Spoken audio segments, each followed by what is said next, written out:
तर आज आहे वटपौर्णिमा आणि सण कोणताही असला तरी आपली उत्सुकता जरा जास्तच असते. वटपौर्णिमा किंवा संक्रांतीला जरा जास्तच असते. तर आपली सुरुवात ही आदल्या दिवशीपासूनच चालू होते आणि बघा आज ना रविवार होता आणि ऋषीला आज पोलिओ द्यायचा होता. खूप महिन्यानंतर आज पोलिओ आला होता. मग अगोदर त्याला पोलिओ वगैरे देऊन आले. नंतर गेलो बाजारात तर उद्या पूजेसाठी जेवढं काही सामान लागणार आहे ते सगळं घेऊन आलो आणि आता चपात्या झालेल्या होत्या. तिथून आल्याच्या नंतर भाजी आणि रस बनवला आणि आज आहे बघा सोमवार वटपौर्णिमेचा दिवस.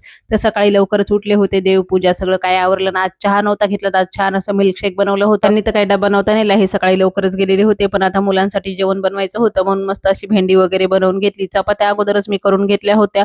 मग काय पटापट सगळा स्वयंपाक वगैरे सगळी काही कामं आवरून घेतली आणि आता काढायचं होतं पूजेचं सामान. तर सगळे ताटं वगैरे मी भरून घेतले कारण ह्यावेळेस मी 2 ताटं केले होते. एकच ताट मोठं करण्यापेक्षा म्हणलं 2 करते. एका ह्याच्यात पूजेचं सामान आणि एका ह्याच्यात ओटीचं सामान. तर अशी ताटं वगैरे भरून घेतली. नंतर साडी वगैरे नेसली आणि ऋषी घरी होता. आज ऋषीला काही शाळेत पाठवलेलं नव्हतं आणि तयारी वगैरे केली आणि ऋषीला पण सोबतच घेऊन जायचं होतं कारण रुद्र घरी नव्हता. तर मग तिथे गेल्याच्या नंतर छान पूजा वगैरे केली कारण वडाच्या झाडाजवळ पण गर्दी वगैरे काही नव्हती. नंतर घरी आलो आणि पावसाला सुरुवात झाली. तर चला आता मी पण व्हिडिओचा इथेच एंड करते. बाय.